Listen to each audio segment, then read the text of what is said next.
1979, mahigit 1,000 ng taga-BIR ang nasasampahan ng kaso sa Sandigan Bayan. At ang nakonvict, 64. Lahat may kinalaman sa katiwalian. Ang mismong direktor ng BIR sa Agusan naniniwalang mas mataas sana ang collection rate kung wala lang mga anomalya sa ahensya. Sa collection agents, like when I came in, actually there were problems actually. And non-remittance ba? Kaya kahit ang batang si Steven, sa trabaho abala, imbes na paglalaro. Hindi kami umasa ng sahod kasi nga wala nga kami natapos.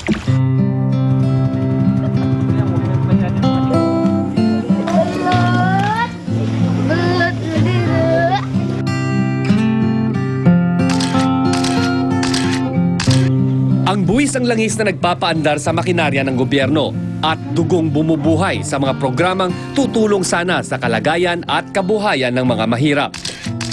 Kung matuwid ang koleksyon ng buwis at tama ang pamamalakad sa gobyerno, maiibsan ang paghihikahos ng maraming Pilipino na bagamat sadlak sa hirap, di naman kapos sa pangarap. Ako si Chino Gaston, ito ang aking biyaheng totoo.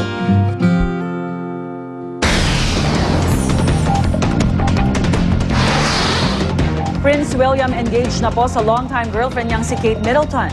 Nag-propose ang prinsipe kay Kate habang nagbabakasyon sila sa Kenya noong nakaraang buwan. Ibinigay ni William sa kasintahan ng engagement ring ng yumao niyang inang si Princess Diana. Marami na ang naghihintay ng magabong royal wedding na huling nasaksihan sa Britanya nang magpakasal ang mga magulang ni William. Halos 30 taon na ang nakalilipas. Nagkakilala po sina William at Kate sa University of St. Andrews sa Scotland. Nakatakdang magpakasal ang dalawa sa susunod na taon. Dalawang toro ang nagwala sa magkahiwalay na pagtitipon sa Mexico at Canada. Sa isang bullfight sa Mexico, bigla na lamang tumalon ang toro na tumitimbang ng kalahating tonelada papalabas ng harang na naghihiwalay sa bull ring at sa audience. Walang manunood na nasugatan, pero isang pikador o horseman ang nasaktan matapos madaganan ng toro. Sa Canada naman, isang torong may bigat na mahigit kalahating tonelada ang nagwala sa Canadian Finals Rodeo na ikinasugat ng 4 na manunood. Mabilis na nagpulasa ng iba pang manunood. Inaalam na ng mga event organizer kung bakit lubhang nairita ang toro.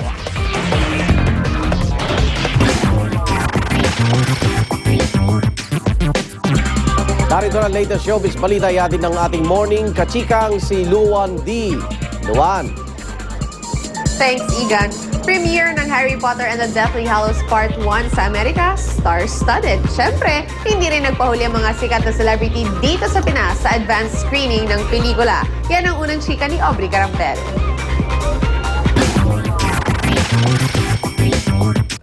Never done that before, but... No. Nag-premiere na ang Part 1 ng Harry Potter and the Deathly Hallows. Ito ang unang movie installment ng Book 7, ang huling yugto ng pakikipaglaban ni Harry laban kay Lord Voldemort.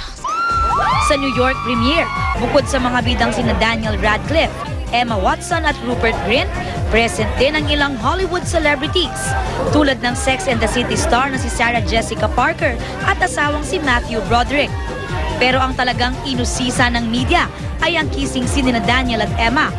Minsan kasing inilarawan ni Daniel si Emma na animal sa eksena. I said this in an interview and I was so stupid to say it. You think after 10 years of doing interviews I should know not to say stuff like that anymore. As any man knows, animal, in the context that I was talking about it, is purely complimentary. I guess it's a compliment. It'd be better than him being like, yeah, she's pretty boring to kiss. I'd rather be the animal, I guess. Hindi rin nagpahuli ang ilang Harry Potter fanatics na pumila sa advanced screening dito sa Pilipinas. Isa sa mga unang dumating ang TV host na si Tim Yap. I'm a fan of films that cater to empowering kids believe in magic. Magkakasama namang nanood ang Binibining Pilipinas Beauties na sina 2010 Binibining Pilipinas World Zarina Gatbonton, second runner-up Dayan Nescio at 2010 Miss Universe fourth runner-up Venus Ra. Lahat daw ng Harry Potter films ay pinanood ni Venus, kaya hindi raw niya pwedeng ma-miss ang second to the last movie installment. Ito na yung last part. Hopefully, sana nga kasama na yung pinaka-last pero sa July pa siya. Pero yun, naabangan ko pa rin yun. Dumating din ang singer na si Jeffrey Hidalgo at ilang players ng PBA. Agaw eksena naman ang mga miyembro ng Hogwarts Philippines na kung todo costume pa na tila mga estudyante ng Hogwarts School of Witchcraft and Wizardry.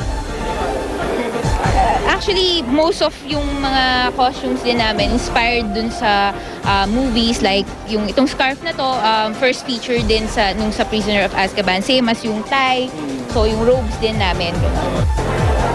Ano naman kaya ang masasabi nila sa pelikula?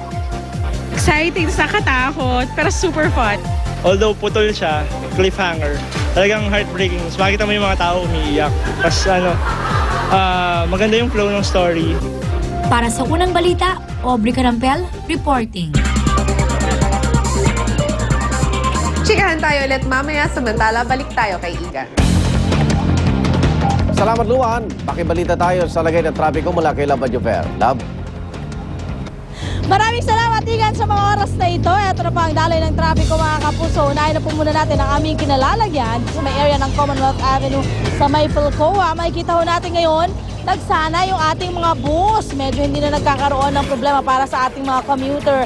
Tuloy-tuloy naman po at maayos-ayos ng konti. May konting pagbaga lang po dito sa may area na ito dahil ito po yung choke point. Pero pagkalampas nyo po, papunta na po sila ng circle, magiging tuloy-tuloy na po ang kanilang pagbiyahe. Yung kabilang lane naman, patungo ng Fairview, walang problema. Okay, via GMA Traffic System, lipad ho tayo ng EDSA Kamuning Flyover, mga kapuso. Ito naman po ang daloy ng trapiko dyan. Makikita natin ang kanang bahaging lane, may prosesyon na naman. Mula po sa flyover hanggang makarating ho kayo ng Cubao, ay may hirapan na kayong makalusot patungo po sa inyong patutunguhan dyan sa may area ng Makati and South. Ang kaliwang bahagi, walang problema.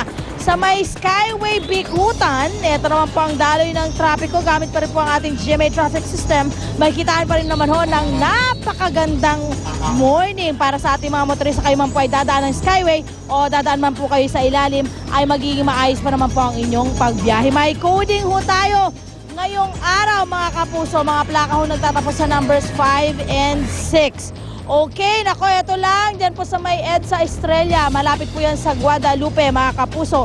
Meron pong nangyaring aksidente na ang involved po ay isang military truck at isang Fortuner. Ayan, bumangga po yung military truck sa likod ng Fortuner at yung Fortuner naman po ay bumangga sa LRT or sa MRT area.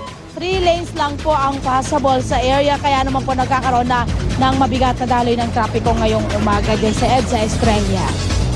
At yan po muna ang aking update sa ating mga kalsadaan sa Metro Manila. Ako pa rin po nag-isang reyna ng kalsada. Laban yung best, malaman dyan in everything. Balik sa'yo, Igan. Salamat, Love. Hirit namin mamaya lalaki iniinal ang biktima ng summary execution. Natagpuan sa Zamboanga. Isang bahay sa Makati nasunog, 2 ang sugatan. At narito na sila Lynn at Susie. Good morning. Good morning po mga kapuso.